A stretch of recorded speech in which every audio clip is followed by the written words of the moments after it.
Lideramos el camino de la opinión pública y buscamos que la cultura del debate alcance consensos y soluciones a los problemas de nuestro país.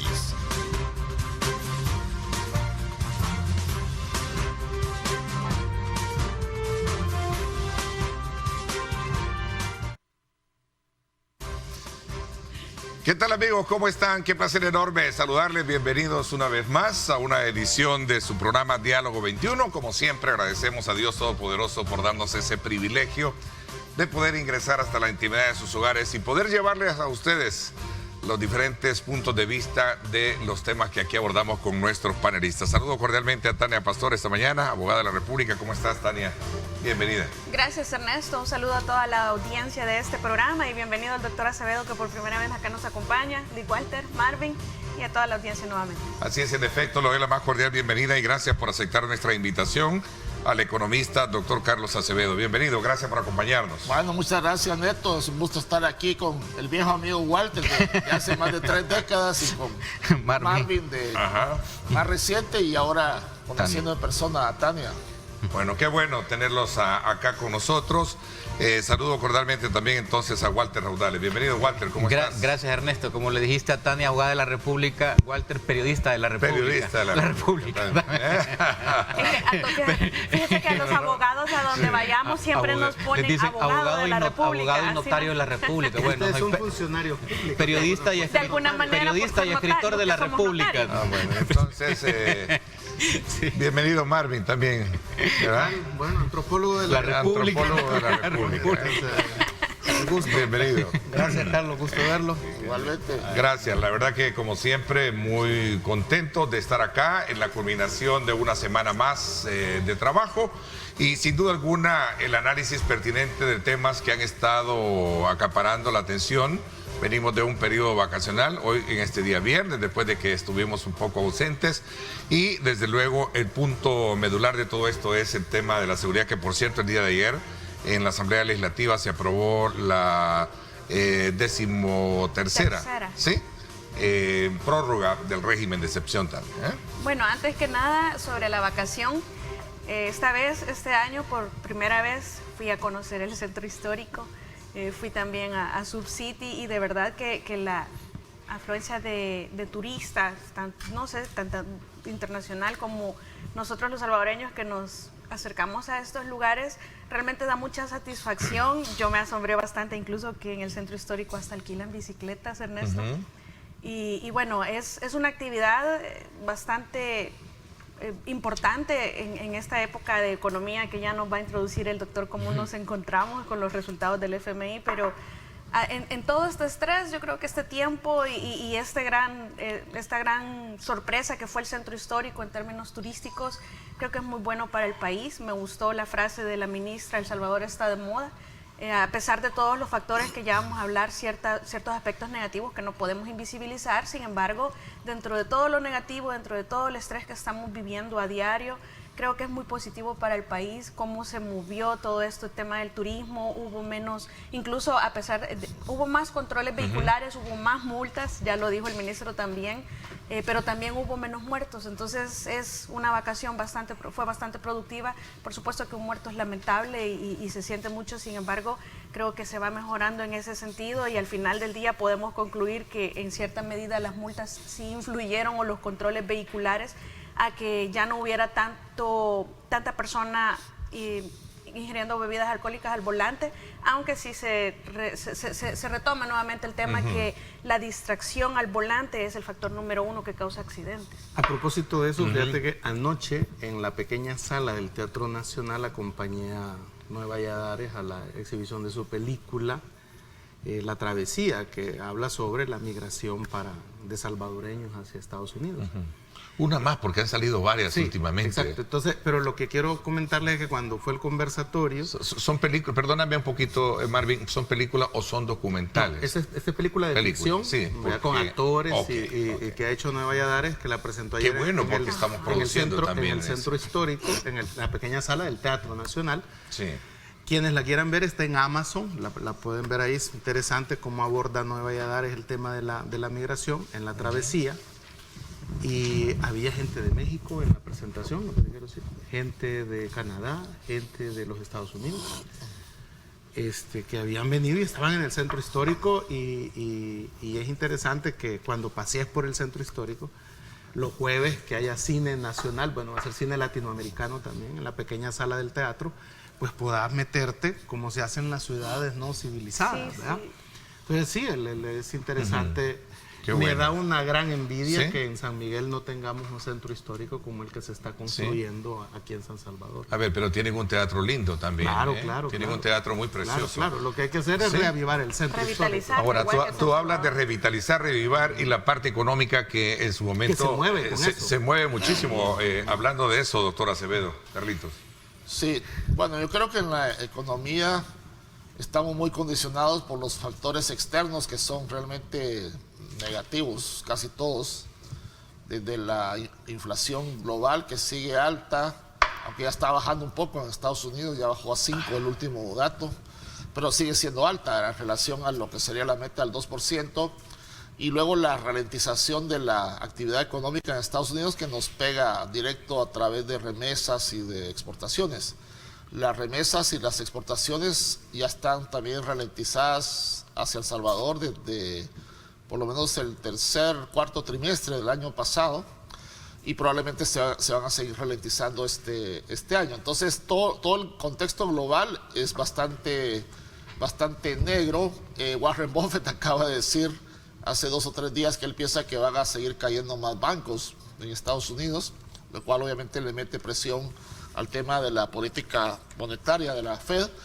Y entonces, por otro lado, tenemos el factor doméstico interno positivo de la seguridad, que yo ahí sí creo que hay una gran diferencia con lo que teníamos antes, pero no sé si los avances por el lado de seguridad tengan un efecto económico positivo que logre neutralizar el efecto negativo de los otros factores. Pero obviamente estaríamos mucho peor si todo estuviera alineado negativamente. Bueno, yo creo que lo de la seguridad no puede surtir efecto si no hay un plan económico, ¿verdad? De rescate a esta situación, a esta realidad. Yo quisiera dar los números, porque esta semana se ha conocido ese informe de la encuesta de hogares de propósitos múltiples, que es realmente bastante grave y de escándalo. En el país se ha duplicado la pobreza. Estamos hablando de pobreza extrema, hay pobreza total y hay pobreza monetaria. Las 3 tipos de pobreza se han duplicado, digamos, en el caso de la extrema duplicado. La total yo voy a explicar. Yo quisiera dar los datos, porque los datos, digamos, matan relato. O sea, los datos matan relato. Entonces, si tú ves, por ejemplo, la pobreza extrema que viven salvadoreños, del 2019 a la actualidad se ha duplicado. Estamos hablando que estábamos en el 19 a 4.5 y pobreza extrema está ahora a 8.6%, según la encuesta de hogares de propósitos múltiples publicada por el Banco Central de Reserva, hecha por lo que antes era la Digestic. Estamos hablando de datos oficiales. La segunda pobreza, que es la pobreza total, ¿verdad? Estamos hablando que en el 2019 estaba a 22.8% y hoy en el 23 la pobreza total se llama, está a 26.6%. Estamos hablando de un incremento bastante alto de más de 4 puntos. O sea, en esta pobreza extrema, la primera que dije, donde más impacta es por supuesto en el campo, donde estaba a 5.2 y hoy está a 10.8. La pobreza extrema en el campo, es decir, el área rural está sufriendo. Y también aquí podemos sumar lo que se llama la pobreza monetaria, que como lo explicaba Carlos, tiene su impacto por la situación externa, tiene que ver mucho con el ingreso, con las remesas, y también está cayendo, digamos, mucha gente en pobreza extrema, que es en pobreza monetaria, que es lo que tú ingresas. Entonces, ante esa realidad, ¿qué es lo que tenemos? Tenemos, bueno, una situación externa evidentemente que influye. O sea, ahora con la globalización todos estamos concatenados, pero tenemos una realidad interna donde no hay un plan económico de salvación nacional, no hay un plan que rescate la agricultura, que potencie, digamos, a la agroindustria nacional. Nada, esto pareciera como que aquí solo es seguridad.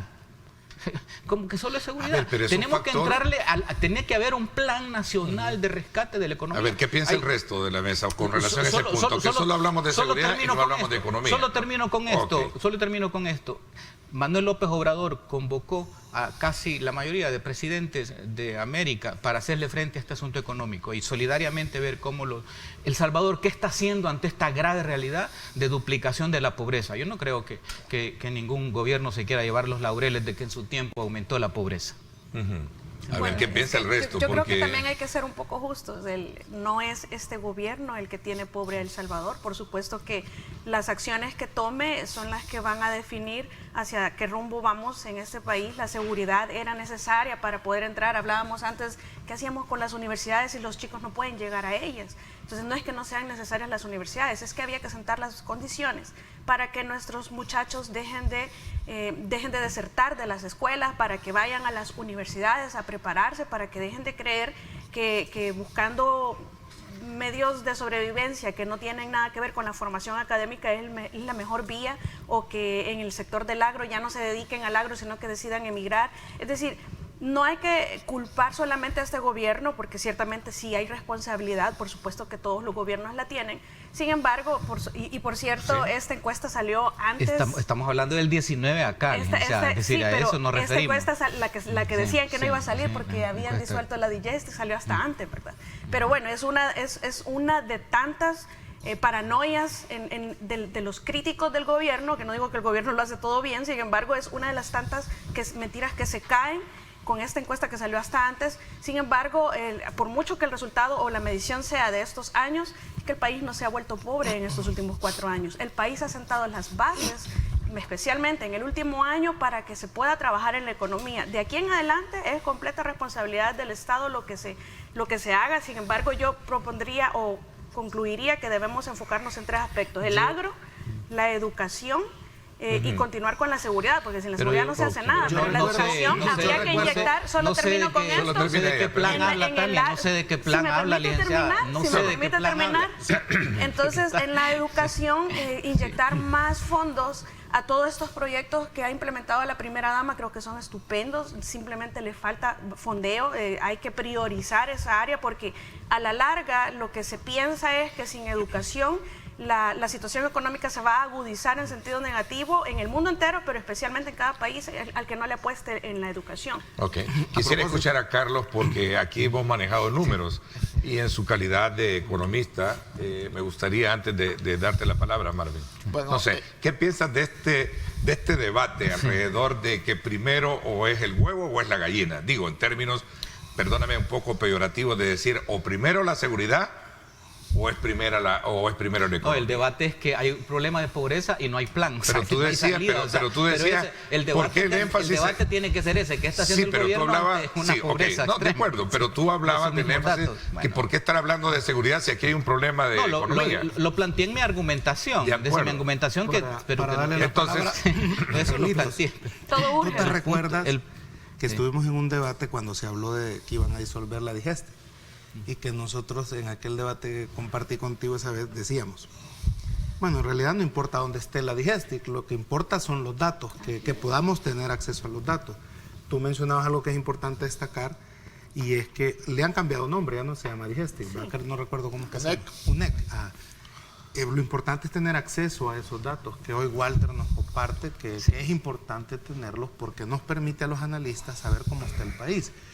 Y hemos de reconocer, Walter, que el que se sigan divulgando desde en este caso ya no economía, sino el Banco Central de Reserva, permite que tú y todos nosotros podamos accesar a información importante para trasladarla y poderla analizar con la gente en programas como este. O sea que efectivamente, no importa quién la tenga la oficina, ni cómo se llame, sino que tengamos acceso a los datos. ¿Puede haber economía sin seguridad, Carlitos? Te hago la pregunta. Sobre los datos, primero, efectivamente la pobreza ha subido desde 2019. Subió 2020, bajó 2021 y ha vuelto a subir el año pasado. Pero eso ha ocurrido en casi todos los países. En el 2020 subió por la pandemia, aquí y en casi todos lados. 2021 bajó aquí y en casi todos lados por la recuperación económica. Y en el 2022, el año pasado, subió aquí y en casi todos lados por la gran inflación. O sea que el fenómeno es nuevamente global. Ahora, en este momento tenemos casi, con los datos estos últimos que ha sacado Digestic, bueno, Walter dio los porcentajes, yo voy a dar los números, en número de personas pobres. Tenemos casi 1.7 millones de personas en pobreza en este momento, de acuerdo al dato de la última encuesta. Y el año pasado...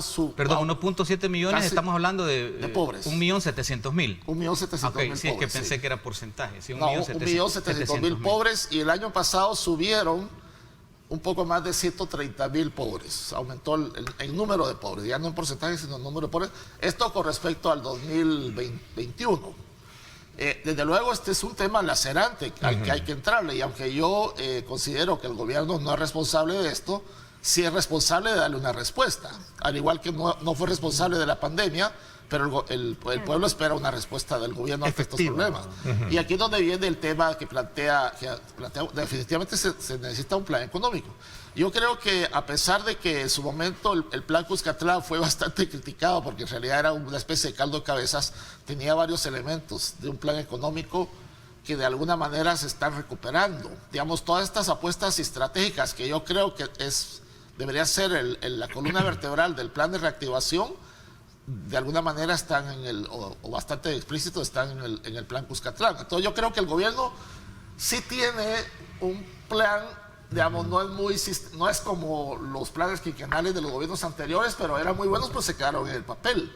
Entonces de nada sirve que tengas un extraordinario plan en el papel. Sí, claro. Entonces los gobiernos anteriores tenían extraordinarios planes quinquenales, pero en el papel se quedaron. Yo creo que tú estuviste ahí, Carlos. Yo estuve ahí.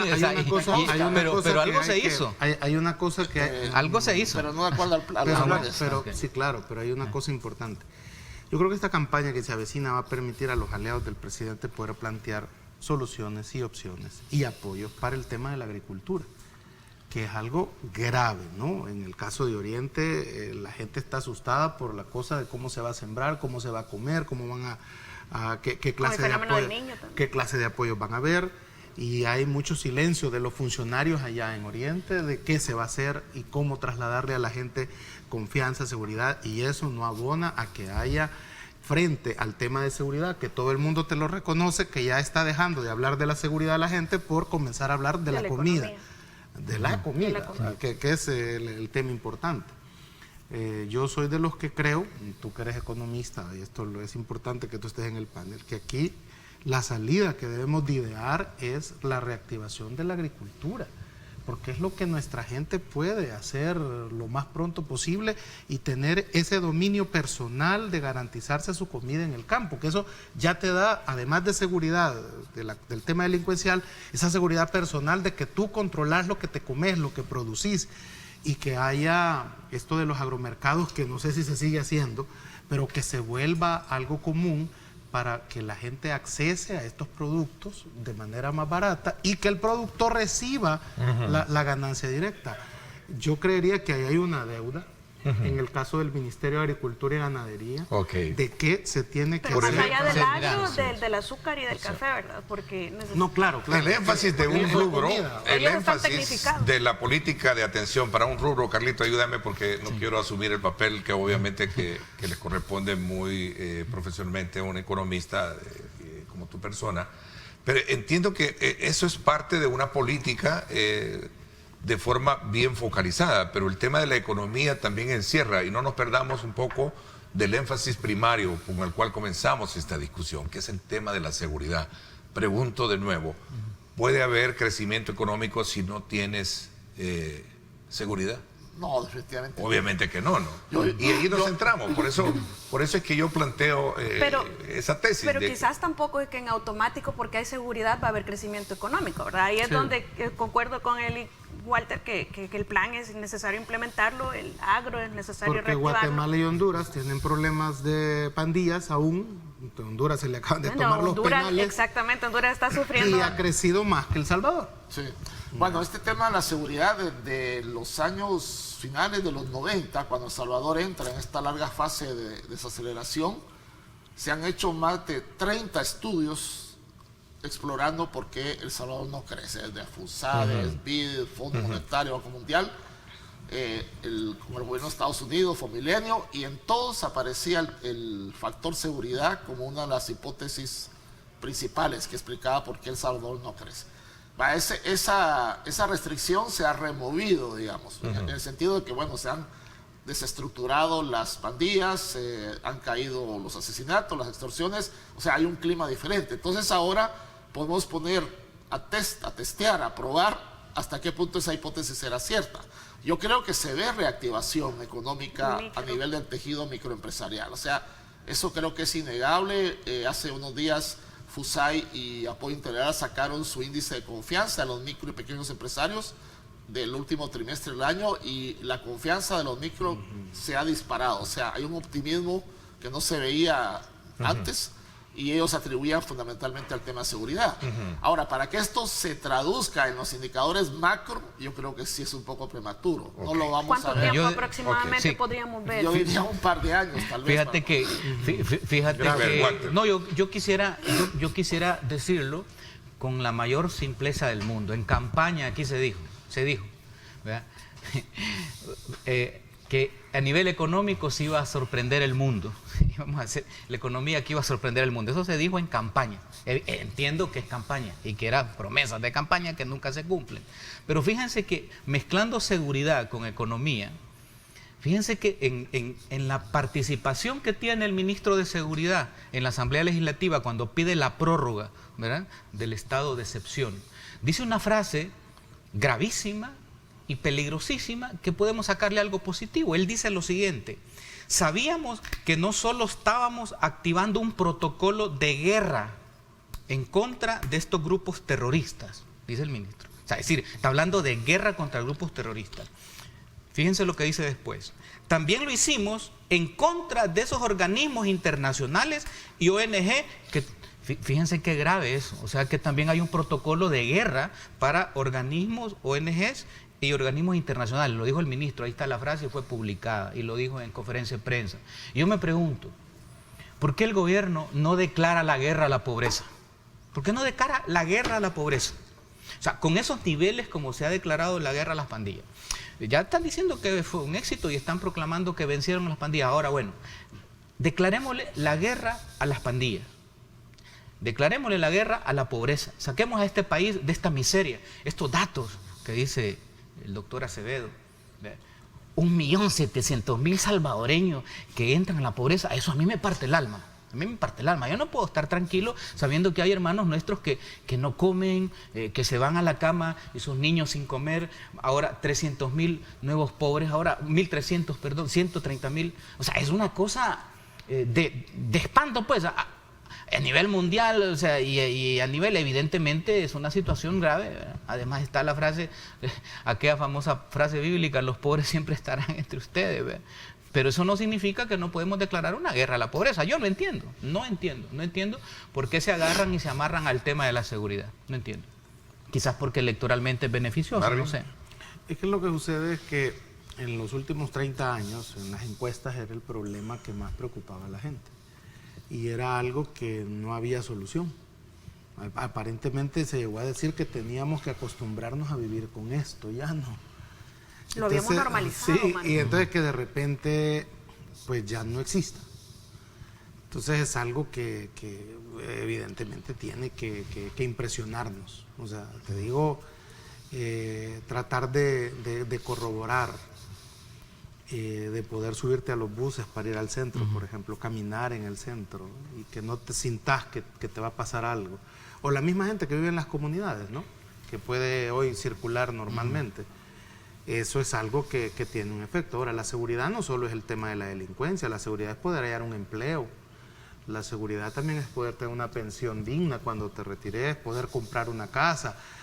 Y esas aspiraciones... Tener derecho a 3 tiempos de comida. Seguridad alimentaria. Seguridad alimentaria, sí, correcto. Entonces, y esos temas ya llevan más tiempo. Es como, o sea, tú no te haces economista en 6 meses, en 1 año. Pues, te haces economista ¿en cuánto? 10 años estudiando el tema. Toda la vida. Va toda la vida. Entonces ya los temas que tú planteas, que es correcto, que debería de anunciarse un plan económico, dar fechas.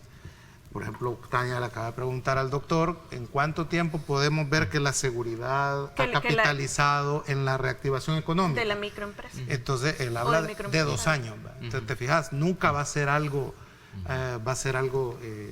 instantáneo. No puede obviar tampoco la pandemia ni la crisis mundial. Tú le decías al doctor también algo importante, o sea, tú estuviste en el periodo de los gobiernos del FMLN y el FMLN, entiendo yo, con el plan de ALBA Agricultura o ALBA Alimentos, empezó a desarrollar una especie de incipiente aparato productivo agrícola, pero que desapareció. Algo falló ahí, que no hicieron bien, que no se ha podido sostener en el tiempo, a pesar que me digas, le quitaron los subsidios por parte del gobierno, ¿verdad? Ya no apoya al gobierno, pero es que debió haberse creado un sistema que se pudiera sostener propio, sin apoyo, sin subsidios, volverlo rentable. Entonces, algo falló ahí que no se pudo hacer o no necesitaron más tiempo. No sé si se hizo mal o qué, pero la cosa es que no es algo que va a surgir de la noche a la mañana. Hay una resistencia, y esto viene de la época de la colonia, en que los que nos conquistaron venían buscando oro, pero se tuvieron que dar cuenta que aquí no había y que tenían para hacer riqueza que trabajar la tierra, y eso no les gustaba, porque la tierra en la España colonial era para la gente pobre, y ellos venían aquí porque querían oro para regresar a ser hidalgos allá a Madrid. Entonces, como no pudieron eso, se tuvieron que conformar a trabajar la tierra y lo hicieron de mala gana. Y por eso hubo una gran explotación aquí, porque estaban haciendo algo que no les gustaba. Entonces, parece ser que aún persiste eso de creer que la agricultura no puede ser lo que nos va a sacar de la pobreza. Sacó a China popular de la pobreza, fue la agricultura, que le permitió ahorrar.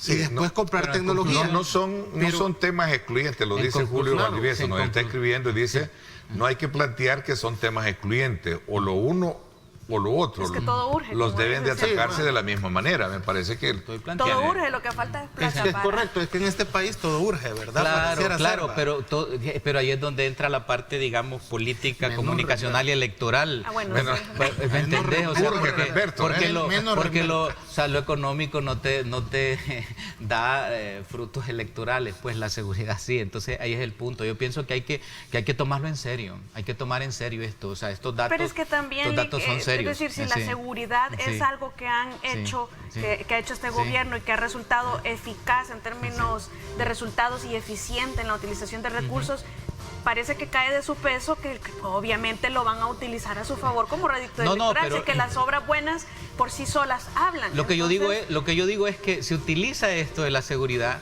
para bajarle perfil y que no salga el tema de la economía, cuando es un tema que toda la gente lo está indicando que es el tema de mayor preocupación. Es el tema de mayor preocupación. Entonces lo que hay que hacer, digamos, es sentarse y decir, miren, en tiempo de Clinton, cuando iba a la elección, a la primera, no a la segunda, no a la primera, era la famosa frase aquella, es la economía, estúpido, ¿verdad? O sea, es la economía, o sea, tienes que enfocarte ahí, o sea, porque, si no, El Salvador no va a tener viabilidad como país si se descuida la economía. De lo que les he escuchado está claro que no hay un plan.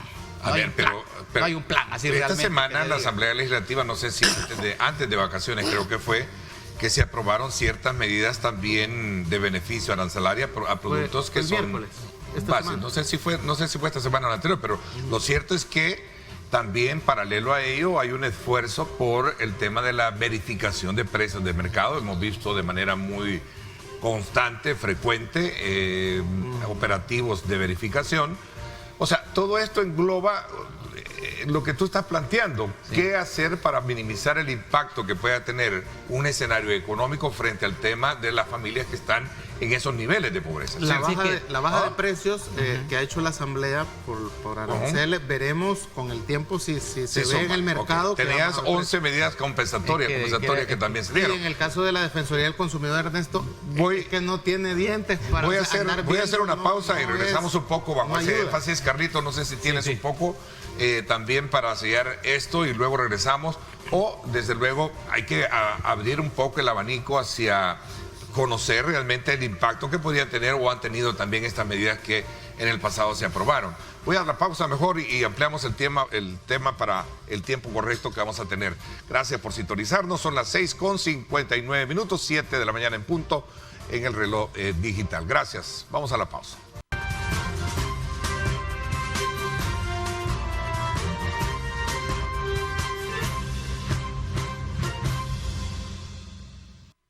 Bueno, gracias nuevamente por estar con nosotros. Tenemos acá un debate extra cámara que yo creo que si lo mantenemos nos vamos al, digamos, hay que abrir la cámara con todos ellos, ¿eh? ¿Cuál era el debate? Hay que hacer la sensación. No, yo lo que decía es que ¿hay pisto o no hay pisto? ¿Hay pisto o no hay pisto? Que la gente va al centro, hombre, y andan con el bolsillo vacío, va a ver góndolas y a ver eso y se van, o en los centros comerciales salen con una bolsita ahí de uno de estos almacenes que solo es de $1. Entonces, porque la gente no tiene dinero, o sea, ha caído, digamos, los ingresos. Yo quería insistir en algo, digamos, porque como se genera aquí, una explosión en redes y escriben los amigos y todo. Me está escribiendo un amigo, ¿verdad? Inversionista, un amigo que realmente es un empresario y me dice, mira, aparte de la guerra contra la pobreza, tiene que haber, digamos, una propuesta o una iniciativa que genere empleo, que promueva inversiones, ¿verdad? Porque de nada sirve que tú tengas seguridad si no tienes empleo, de nada sirve que tengas un plan económico si no promueves las inversiones. Y tiene razón, inversiones digamos descentralizadas, yo estoy de acuerdo. O sea, lo que a mí me sigue espantando es que no hay plan. Y le siguen apostando a medidas paliativas y pírricas como la de los mercaditos esos. Miren, cuando les estalló este problema que salió, que los huevos caros y todo, ¿qué hicieron? Hicieron una operación propagandística de esos mercaditos que salieron dando los huevos con el DUI, que ¿y dónde están ahora esos mercaditos? Entiendan, solo fue para la operación propagandística. Y eso es a mí lo que yo quiero que la gente entienda, que la gente abra los ojos y diga, miren, aquí hay una realidad virtual, hay una operación de metaverso y hay una realidad real. La realidad real es esta, hay pobres, o sea, se duplicó los pobres. ¿Qué estamos haciendo ante esa situación? Ese es un poco mi planteamiento. O sea, decir, porque si no, o sea, como gobierno tienen que hacer algo y tienen que hacerlo. Carlos. Todos lo están haciendo. Yo creo que la realidad es que tenemos un país dividido, ¿verdad? Hay gente que tiene dinero, o sea, vemos los chupaderos llenos, vemos los restaurantes finos llenos, vemos las playas llenas, o sea, vemos los conciertos llenos, o sea... Bueno, las playas en tiempo de guerra también se llenaban, Carlitos, tampoco es que es ahora una obra se llenaban. Los centros comerciales, y en los centros comerciales se paga hasta parqueo. Bolos siempre van a ver entre nosotros. No, bueno, a eso voy, o sea, hay gente que tiene dinero y hay gente que puede gastar, y tenemos el 1.7 millones de pobres, o sea... Que hacen un tiempo. Las dos son realidades, ¿verdad? Y son realidades que no deberían existir en un país donde hay oportunidades para todos. Ahora, desde luego, la seguridad, sin seguridad no puedes tener una economía próspera. O sea, la seguridad es condición sine qua non. Ahora, tener seguridad en el sentido de que ya no hay asesinatos y no hay extorsiones, tampoco es condición suficiente. Es condición necesaria, pero no suficiente. Ahora, para combatir la pobreza necesitas generar empleos. Y la única manera de generar empleos de manera real es movilizando inversión masivamente. Claro. ¿Y cómo se moviliza eso? Bueno, los proyectos estratégicos que ha planteado el gobierno, la Subsidy 2, el Tren del Pacífico, eso creo que sí puede catapultar al país en una nueva fase. Y se necesita además atraer inversión privada. Y ahí sí el tema de la seguridad jurídica es clave. Si no hay seguridad jurídica aquí, aunque ya no haya extorsiones, no van a venir empresarios. O sea, hay temas que el gobierno tiene que resolver. Definamos seguridad jurídica, doctor, por favor.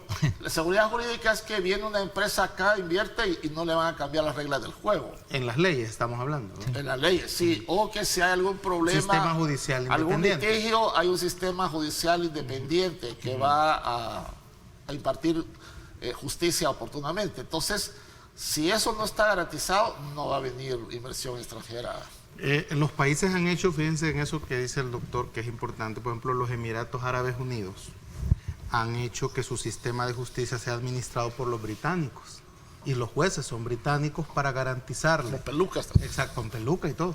Para garantizarle a los inversionistas que no van a ser jueces, digamos, islámicos, con aquello de que la tierra, según el Corán, no puede ser de extranjeros. Entonces, para que tengan toda la capacidad y a la hora de dirimir juicios, pues sea la justicia administrada por británicos la que garantice que hay esa seguridad jurídica de la que usted habla. Ellos han tenido que ceder soberanía, sería en este caso, ¿no? Sí. Para que digan, mire, vengan a invertir aquí a los Emiratos Árabes Unidos, ¿verdad? Porque queremos que esto sea... Entonces estás proponiendo que vengan jueces chinos y rusos. No,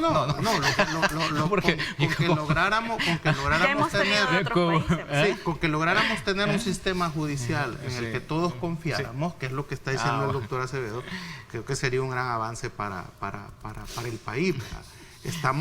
Ponía el ejemplo de cómo lograr cómo la gente te crea de que efectivamente hay seguridad jurídica, porque es bien importante eso para los inversionistas.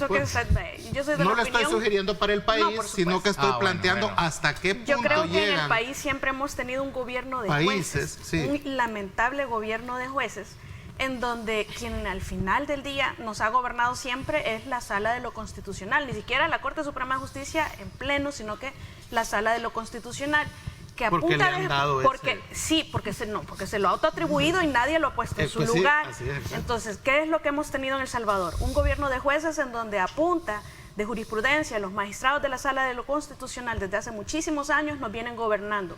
Cambian las leyes y los procedimientos sin ser Asamblea Legislativa. Interpretan la Constitución y cambian sin tener esa facultad y cambiando reglas pétreas o que tienen que llevar un proceso determinado para modificarse a punta de jurisprudencia también. No es algo nuevo.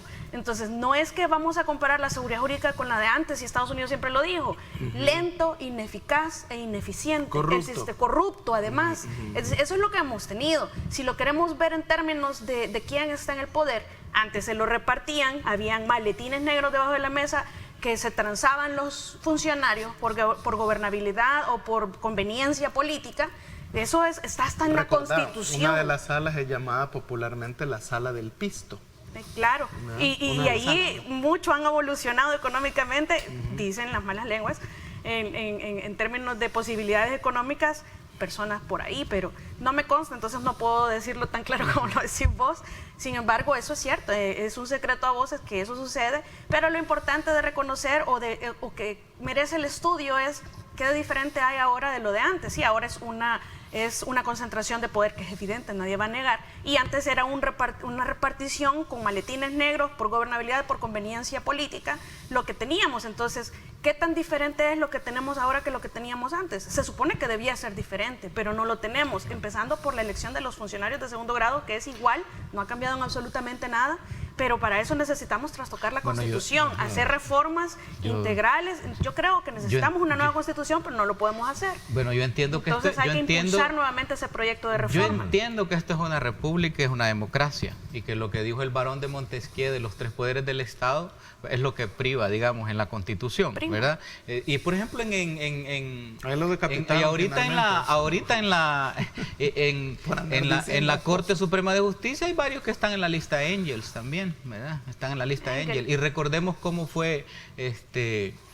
fueron introducidos al Palacio Judicial. Pero bien, ahora, es importante lo que importante lo que tuvimos con Walter hace unos días aquí mismo, planteábamos sobre, porque sería bueno ya que el programa tiene ese lema de recomendación.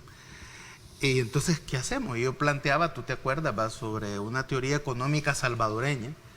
Tú propusiste leer a un economista. Aquiles Montoya, la economía solidaria. Y hice la tarea hoy en vacaciones y traté de consultar si ese modelo se había implementado. Comentábamos antes del programa con el doctor Acevedo que se intentó hacer en Segundo Montes, en la comunidad de Segundo Montes, que finalmente parece ser no fracasó.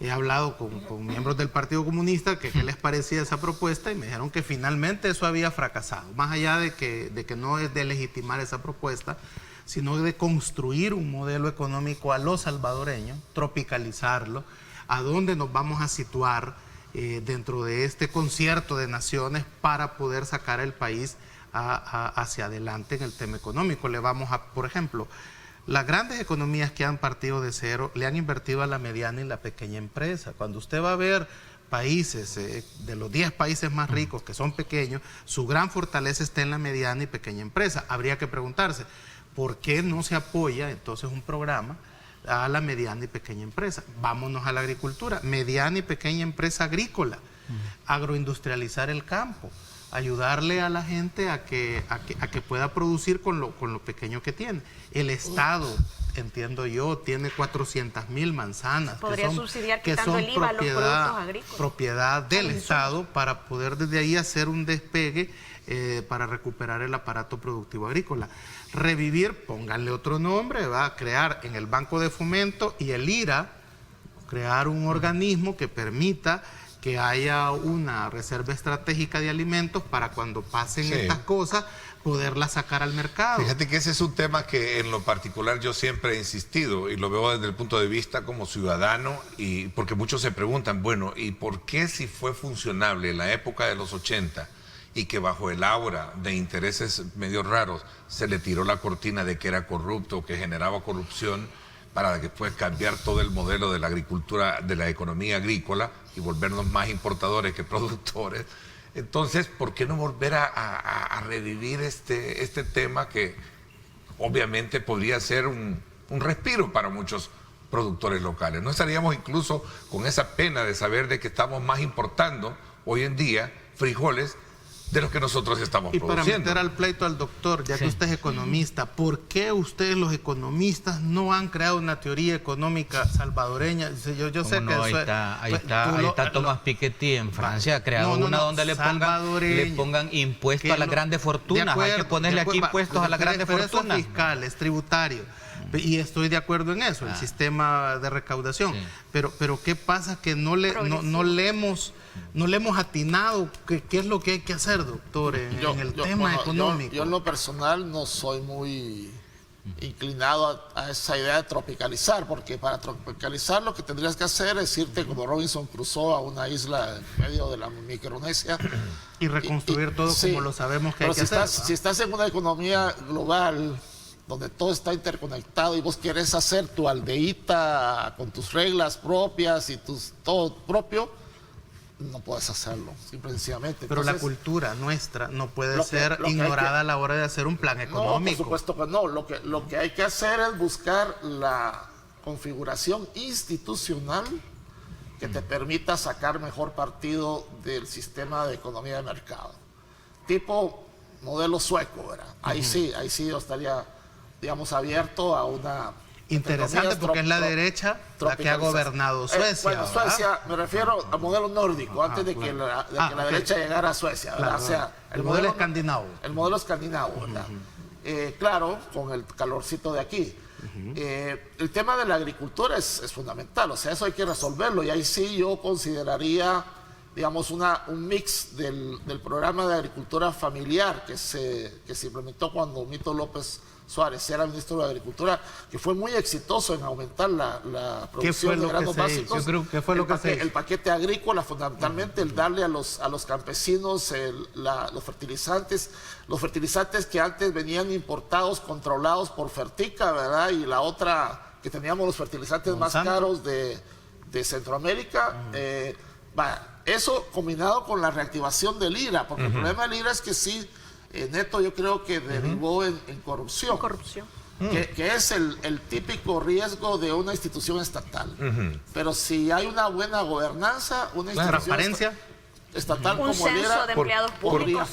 Carlitos, bueno, ¿por qué te hice énfasis en el tema de que se le tiró ese manto? Porque en el mismo discurso o de debate que en su momento se generó y que a lo largo del tiempo ha venido generando, acuérdate que también hay ciertas, posturas en las cuales siempre se dijo, bueno, el Estado es un mal administrador, vea.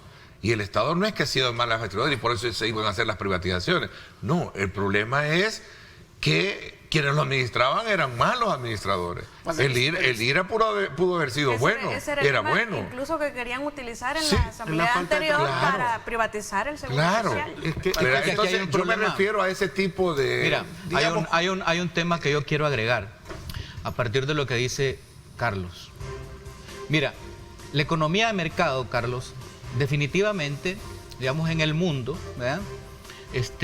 Ha sido tremendamente cuestionada, ¿verdad? Porque olvida elementos humanistas y elementos claves de solidaridad, ¿verdad? Por ejemplo, el programa Hambre Cero que desarrolló Lula da Silva es que tenés que tú usar, aparte de la economía de mercado, mecanismos que abran el modelo y que no sea tan excluyente. Bueno, el mismo Papa, ¿verdad?, Francisco, ha hablado de capitalismo salvaje.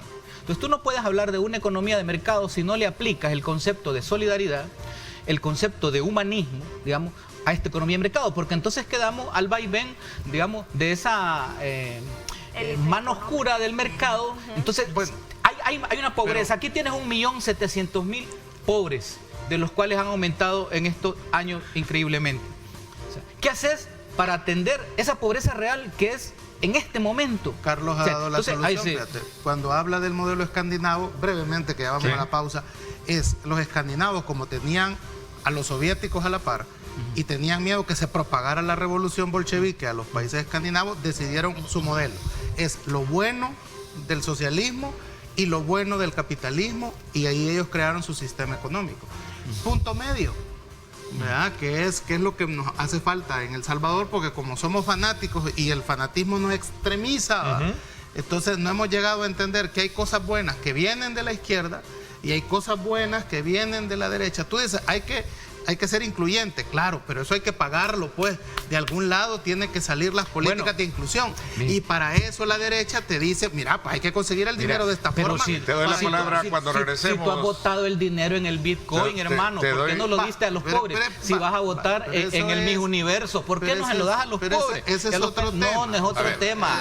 Seguimos con ese debate y agregando otros temas. No digo que después de esta pausa comercial. Pausa y regresamos con más.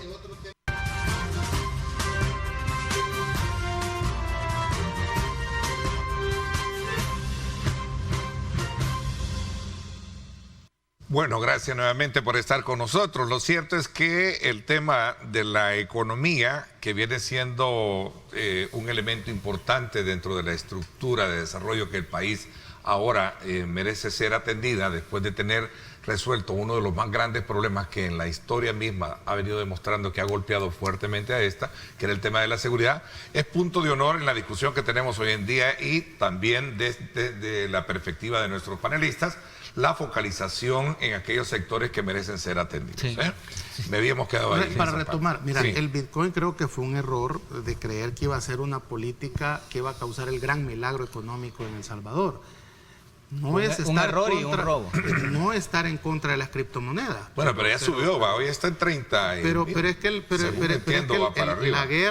la guerra es que antes de que la criptomoneda generalice, los países, las potencias van a meter su moneda digital. Claro. Entonces, que la van a controlar ellos. Entonces, ahí hay un debate internacional en el que va a haber que esperar muchos años para ver si el Bitcoin o las criptomonedas se vuelven el milagro económico de algún lugar. No se trata de rechazar esa opción, pero que va a ser el milagro económico salvadoreño, no lo va a ser. Entonces hay que replantearse cuál va a ser el plan económico. En eso estamos totalmente de acuerdo. Y cuando te decía es otro tema, es porque sí, o sea, eso ahí está y ya vimos de que por lo menos pronto no vamos a tener un resultado positivo que ahí le vamos a deber. Ni se puede reutilizar. No es el petróleo que hemos descubierto o el uranio que hemos descubierto, y que eso nos va a sacar de la pobreza. Sí, tiene que ser la mediana y la pequeña empresa, tiene que ser la agricultura, y eso ahí hay que apostarle en una gran inversión, en una banca de desarrollo que no sé qué pasó con Bandesal, que se supone que Bandesal tendría que estar haciendo eso, con AMIPE tendría, y esto que nuestro amigo lo vea como fuego amigo, ¿va? Con AMIPE. No, pero están trabajando. Pues, lo que pasa es que tienen líneas de acción ahí. Pero no llega, Ernesto, todavía. Si yo sé, Paul me ha contado lo que está haciendo. Los bancos estatales están trabajando, tienen programas. Pero no tienen los fondos necesarios. Cuando tú vas a pedir un crédito, Ernesto, para poner un negocio, si yo me declaro emprendedor, cuando yo voy a pedir un crédito, si quiero poner algo, no me dan el dinero. A ver, Carlito, ¿qué piensas tú también ya de ese escenario en el que sin duda alguna también es un eslabón importante el apoyar ahora en este momento en que la situación de la economía está pasando no momentos tan digamos, bonancibles por el tema de la, llamémosle así, de todos aquellos niveles de inflación que se están experimentando, etcétera, etcétera. ¿Qué es lo que tú puedes ver desde el ángulo de experimental y de experiencia que tú tienes? Vaya, este es un país que viene arrastrando problemas estructurales de larga data. No sé si milenarios, pero seculares por lo menos. Pobreza, desequilibrios macro, fiscales, desigualdad. 500 años. Todos los problemas que puedas mencionar ahora vienen de larga data. Y la gente quiere ya resolverlos ya, ¿verdad? Y este gobierno entró y a los 9 meses le cayó la pandemia, la peor pandemia global, desde la gripe española, y luego vino la peor recesión desde la depresión, y luego vino la estanflación, y seguimos en la estanflación, y la gente quiere que este gobierno haya resuelto ya todos los problemas seculares. O sea, no se puede. No se puede. Entonces, hay que priorizar. Para mí, la apuesta por la seguridad era la prioridad 1 y ya se hizo. No se ha resuelto la seguridad, porque obviamente la seguridad es mucho más que los pandilleros metidos, pero sin eso no puedes avanzar en los demás. Entonces, bueno, para mí, lo he dicho en otro lado y lo repito acá, el logro que ha tenido este gobierno de seguridad es el mayor hit de política pública en medio siglo en El Salvador. No veo ninguna otra política pública en los últimos 50 años que haya tenido el alcance que tiene la desarticulación de las pandillas. Ahora, eso no resuelve todos los otros problemas, no resuelve la pobreza, no resuelve la desigualdad, no resuelve la falta de una agricultura, no lo resuelve. Pero si no se resolvía eso, no puedes avanzar al otro. Y yo creo que el gobierno tiene claro que ahora la apuesta estratégica es la reactivación económica. Debe ser. Que no tenga un plan muy armado, bueno, eso puede ser que sea así, pero tiene claro que esa es la prioridad. Y si realmente esto es mucho más difícil que resolverlo las pandillas, conste. O sea, combatir la pobreza es mucho más difícil que combatir las pandillas.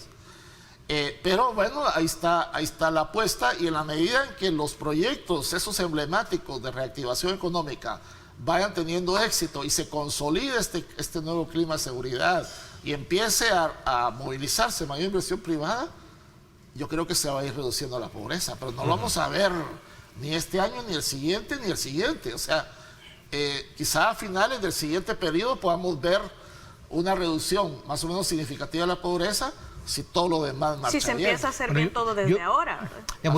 Yo lo que veo es que le siguen apostando a la seguridad. No veo ningún signo ni ninguna señal que estén como interesados en apostarle a lo económico. No veo signos ni señales. Al contrario, veo mayor apuesta a la seguridad. Además, yo estoy viendo que, por ejemplo, la derecha, digamos, se toma palabras como solidaridad, por ejemplo.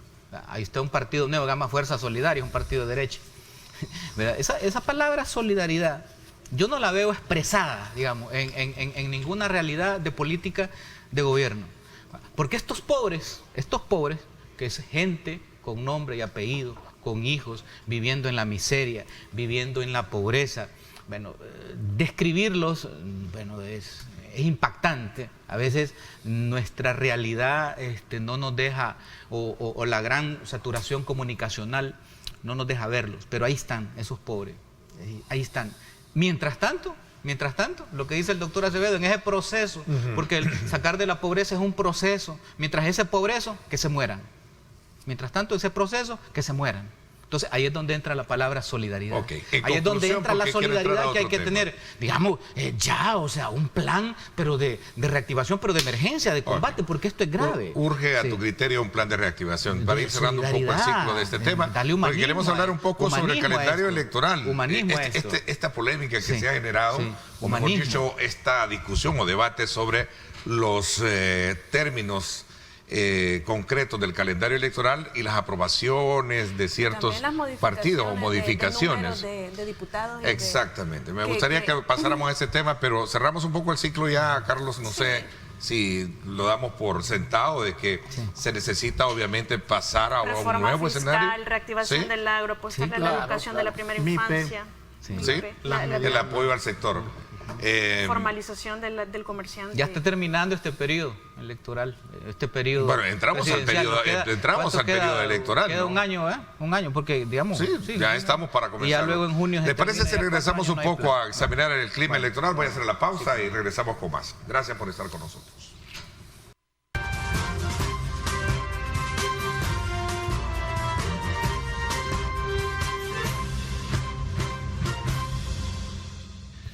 Bueno, gracias nuevamente por estar con nosotros. A ver, un debate se ha abierto alrededor del calendario electoral, la aplicación de ciertas normas de modificación que se hicieron recientemente para no, en este caso, hacer modificaciones con un año de antelación, pero sin embargo también está ahí la presencia de partidos políticos que están acoplándose a ese calendario. Esto ha traído consigo ciertas, digamos, cuestionamientos o un debate alrededor de este tema electoral. A ver. Sí, yo creo que deberían definir porque es necesario definir el tema de los municipios y los diputados. ¿Va a haber o no va a haber reducción? Es decir, que se quite el año, lo sostuvimos, o por lo menos yo sí lo dije en ocasiones pasadas en este programa, que me parece que afecta a la seguridad jurídica de todos los participantes en la medida en la que las reglas las pueden cambiar. Si se anula esa disposición, eso quiere decir que las puertas quedan abiertas para cambiar las reglas del juego a menos de un año de las elecciones, y eso no puede ser productivo ni positivo bajo ninguna perspectiva. Tiene que haber cierto nivel de seguridad. Yo esperaría que a menos de 6 meses de las elecciones, por lo menos, ya no hubiera ningún tipo de cambio. Es decir, si se eliminó la restricción de un año, pienso que alguien tiene que motivar a la Sala de lo Constitucional, ya que así es como se mueve El Salvador, a que se pronuncie cuáles son los parámetros para la futura regulación en términos de modificación o inamovilidad de las condiciones o las reglas del juego para la elección que viene el otro año. Es decir, tiene que definirse, no puede quedarse abierto de aquí hasta en febrero del otro año que sean las elecciones y la gente esperando y van a cambiar las reglas. Es decir, fíjate, en el caso de los diputados y los municipios, tener 2 meses y medio para poder hacer las reformas de reducir los municipios o los diputados, porque para julio... Tienes que hacer los dos, porque si no mantenés el equilibrio puede haber suprarrepresentatividad. Bueno, como sea, pero la cosa es que en julio tienen que estar ya los candidatos, en julio. Entonces, el presidente tiene que irse del cargo en agosto, ¿verdad? Porque tiene que... Sí, hay plazos que están fatales. Sí, entonces, si no lo haces en estos 2 meses y medio que tiene de reducir municipios y reducir diputados, es que no podrían, porque en julio ya van a haber derechos adquiridos. Si has hecho las internas para elegir 262 candidatos a alcaldes, no les puedes decir en julio, en agosto, miren, ¿saben qué?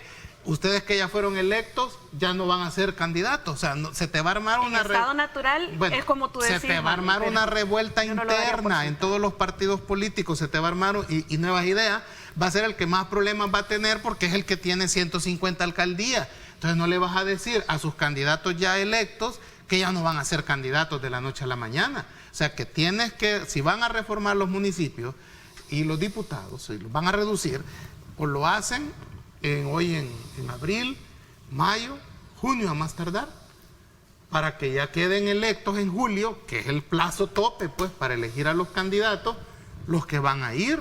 Pero no podés más allá de ese tiempo, o sea, que con la sorpresa, miren, ¿saben qué?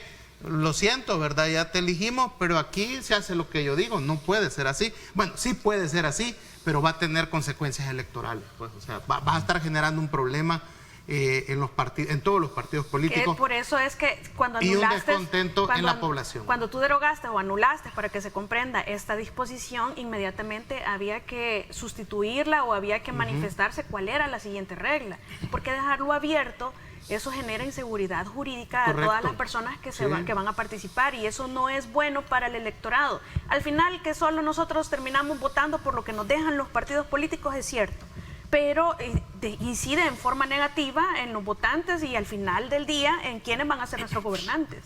Porque es la decisión más importante que tenemos. Entonces, esta incertidumbre no es sana y tiene que decidirse lo más pronto posible qué es lo que se va a hacer en términos de municipios y diputados. Nosotros, por ejemplo, en San Miguel estamos trabajando a 2 bandas. Vamos a ver si hay reducción y si no hay reducción. Mira, hay que preguntarse el porqué de las cosas. ¿Por qué eso? O sea, ¿por qué dejan abierto la posibilidad de transformar la ley electoral? ¿Por qué están haciendo ese gran despliegue de funcionarios del gobierno en los consulados?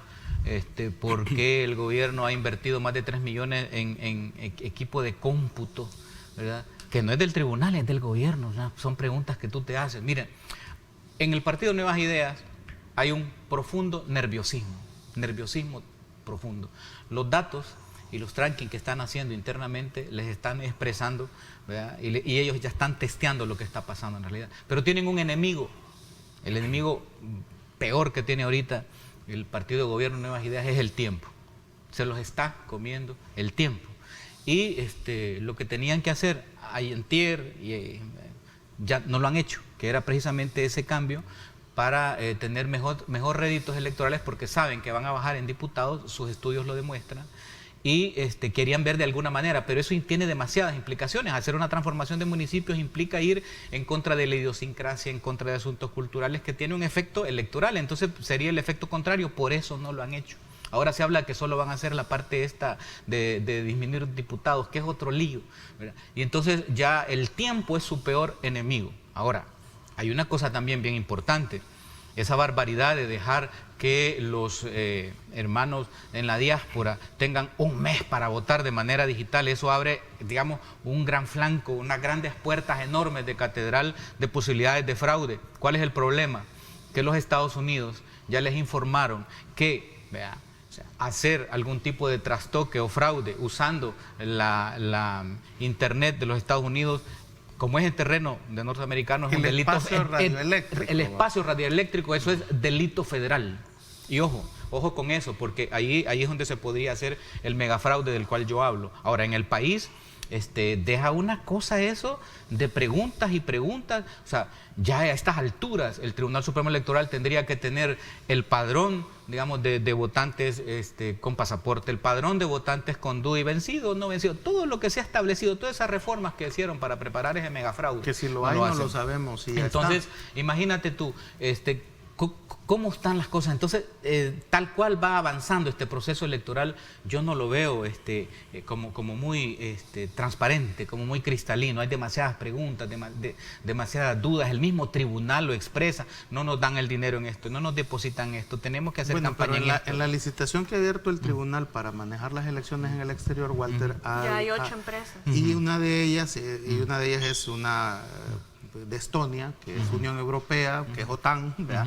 Y que son expertos en la cuestión del gobierno digital, que a mí me parece interesante que hay interés de empresas extranjeras de venir al país para hacer algo que es novedoso. Ojalá se hiciera transparente esa puja dentro de debería. Sí. Que, digamos, que no vaya a terminar quedando una sociedad recién constituida. El único país que tiene avances o es la vanguardia en América Latina en el voto electrónico digital es Brasil, que lo ha ido haciendo con ciertas, digamos, ¿verdad?, limitantes.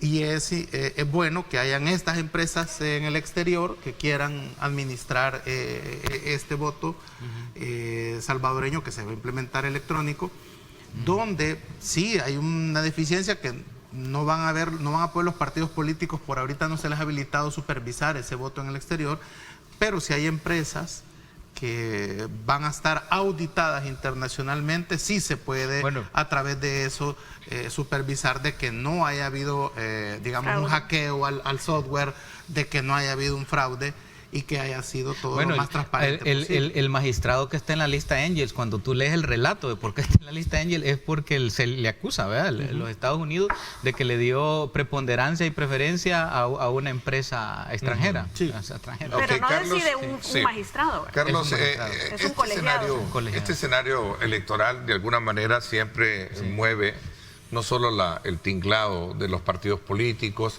sino que también no deja de tener su impacto en el tema de la estabilidad económica. Eso lo hemos abordado en el pasado, ¿no? ¿Cuál es tu lectura de lo que podemos hilvanar con lo que está pasando en temas de reglas claras versus lo que verdaderamente allá afuera el inversionista está esperando, ¿no?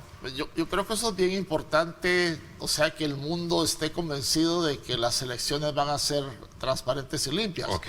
Porque recordemos que hay una nube sobre el proceso que es la reelección del presidente. Entonces, internacionalmente, y hasta lo hemos visto, pero si la comunidad internacional ve que hay una votación masiva, abierta, transparente, y que la gente reelige al presidente, ya se les va a olvidar eso. Entonces yo creo que eso es importante, una supervisión que garantice la transparencia. Ahora, yo lo personal, yo me fío más de las encuestas. O sea, independientemente de los resultados de las elecciones, si las encuestas de la UCA, de la Gavidia dice el presidente Bukele se reeligió, para mí se reeligió. Porque son encuestas que no van a decir que se reeligió si no si no hay apoyo para la reelección. O para diputado, lo que sea. Reelecto, quizás sería correcto. Como una corroboración, digamos, independiente.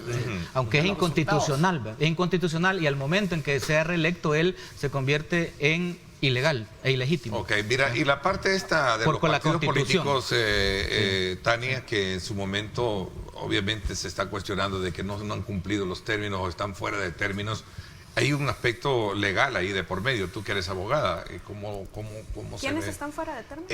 Los partidos estos nuevos, por ejemplo, que se les acusa o se les señala de que están fuera de tiempo, pero que están siendo... Escuché que ellos decían que la notificación les había llegado tarde. Claro, creo así que es. No me consta, porque yo no estoy en el Tribunal Supremo Electoral. Lo que sí me consta es que el Tribunal Supremo Electoral, a pesar que las notificaciones las hace electrónicas, digamos, hoy tenemos 14 de abril y hoy se emite una resolución en el Tribunal Supremo Electoral. Con mucha facilidad el tribunal, a pesar de hacer notificaciones electrónicas, las pueden hacer 2 semanas después. Y lo viví yo. Es decir, es una ineficacia inexplicable completamente, que no sé si es lo que sucedió en este caso, no lo sé, no puedo decir ni a favor ni en contra, pero lo cierto es que se supone que ellos son los administradores y que deben garantizar el cumplimiento de los plazos, porque a uno que participa o a los partidos políticos se les exige el cumplimiento y el respeto de los plazos. Sin embargo, el Tribunal Supremo Electoral es un ente que no respeta los plazos. Entonces tenemos un trato allí un poco inestable para la gente que participa, que se inscribe, y probablemente eso sea lo que haya pasado en Y hay este otro partido. elemento, Ernesto. El tribunal ya habilitó que se convoque para elegir internas para 262 candidatos a los consejos municipales y 84 diputados. Si hubiera una reforma a reducir municipios y reducir quizás diputados, tendría que haber nueva convocatoria. Tendría que haber una nueva convocatoria para elegir a 50 consejos municipales. Y nuevas elecciones, quizás hasta dentro de los partidos. Y a 60 diputados o 64, como lo vayan a dejar. Y esto habilitaría entonces a los nuevos partidos que fueron habilitados, ¿verdad?, para legalizados como partido, habilitaría a que ya se incluyan en esta nueva convocatoria y sí podrían participar.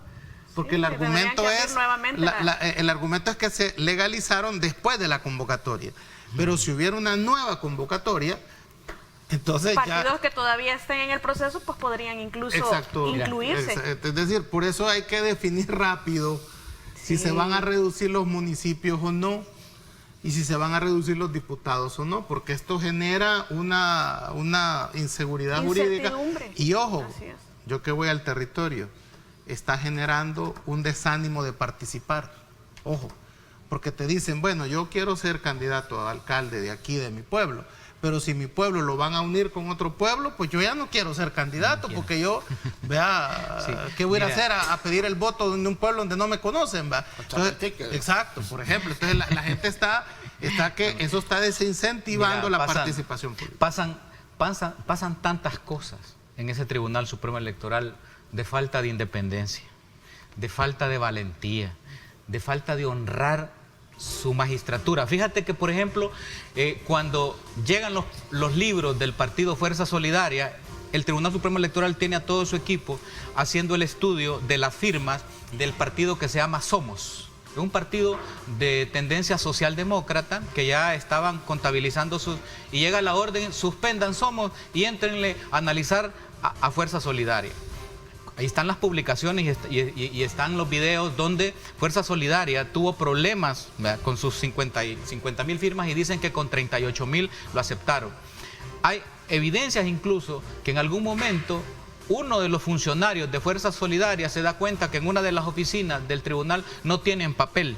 Te digo porque hay evidencia de eso. Son fácilmente auditables. Claro, y uno de los personajes de este Fuerza Solidaria le provee papel a esa oficina. Es una barbaridad. Ahí sí voy a salir en defensa del tribunal, a mí me escanda. Entonces usualmente yo los critico, pero estuve dentro del proceso y conozco cómo funciona. Eso es fácilmente auditable. Si fuese una mentira que alcanzaron las firmas necesarias, eso es verificable en cualquier momento. Es un sistema electrónico, no es que las personas están mirando página por página, sino que el sistema está automatizado.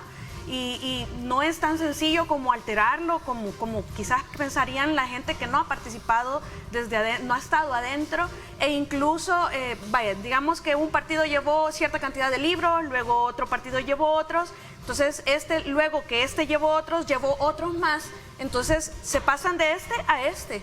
No porque tenga prioridad, sino que porque a los libros que llevó en ese momento se acabaron y tocaban estos, luego pueden regresar y pueden estarse pimponeando. Están revisando esa parte.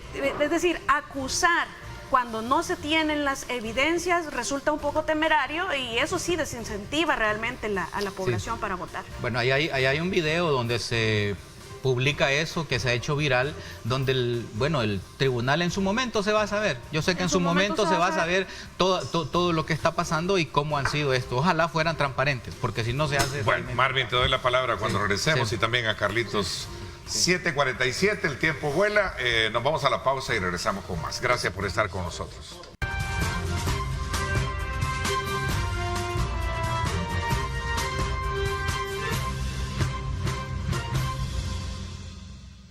Bueno, gracias nuevamente por estar con nosotros en esta mañana de día viernes 14 de abril.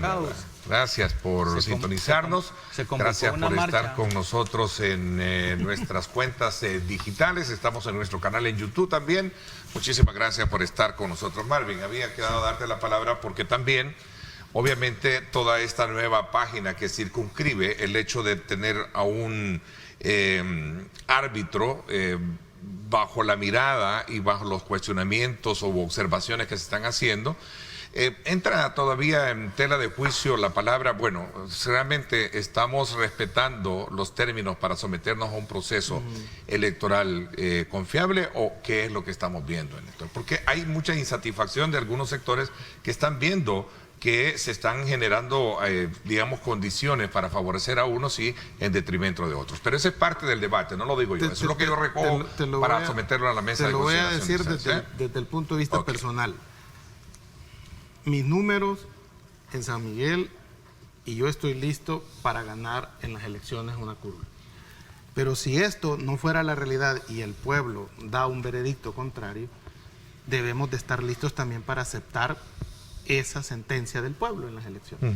Pero eso nos lo va a garantizar un árbitro imparcial, justo, independiente, transparente, donde uno pueda decir, bueno, sí, perdimos y no hay problema y felicidades a los que ganan. Pero si queda ese sabor de anormalidades... Siempre queda un sabor de insatisfacción, pero hasta ahora el tribunal ha sacado una plana, a pesar de todas las quejas posteriores. No podríamos decir que ha habido una elección en la que se puede señalar al Tribunal Supremo Electoral, e incluso si hay un debate sobre la elección Quijano-Sánchez Serén, fue algo que finalmente dirimió la Sala de lo Constitucional, que dijo, no se abren las urnas y así queda, ¿verdad? Entonces ya ahí, más que culpa del tribunal, es la Sala la que dijo que no se abrían. La Sala que siempre nos ha gobernado. Exacto, entonces, pero más allá de eso, entonces yo parto de confiar en el Tribunal Supremo Electoral, sin menospreciar lo que tú señalabas, por ejemplo, que es una posición, sin menospreciar lo que tú también has señalado y vivido, y lo que hay que hacer es estar pendiente. Vuelvo a insistir, que empresas como de Estonia estén interesados en participar en este proceso, que es novedoso, porque hay que decirlo, es novedoso